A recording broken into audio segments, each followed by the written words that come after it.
नमस्ते, मेरो नाम श्रद्धा लामा हो। म चाहिँ मेसपाडा नम्बर 8 कालचिनीबाट आएको।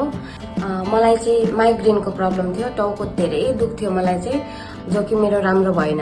एन्ड लास्टमा आएर मेरो आफ्नै मान्छेले यहाँनिर मलाई बतायो, सिलिगुडीमा पतञ्जलि भन्ने हस्पिटल, यहाँनिर दिव्य आयुर्वेदा, जहाँ कि धेरै राम्रो ट्रिटमेन्ट हुन्छ भनेर मलाई भनेको थियो। र म यहाँ आएँ, मैले 21 दिनको ट्रिटमेन्ट गराएँ र अहिले म धेरै निको भएँ। र पहिला मलाई जे हुन्थ्यो अहिले म त्योदेखि धेरै राम्रो भएको छु। जस्तै कि म ट्राभलिङ गर्न सक्थिनँ, साउन्डहरू सुन्नु सक्थिनँ, अब बाजागाजाहरू बजेको, सानो म्युजिक बजेको पनि सुन्नु सक्थिनँ, जो कि अहिले म सबै सुन्नु सक्छु। घाममा हिँड्नु सक्थिनँ।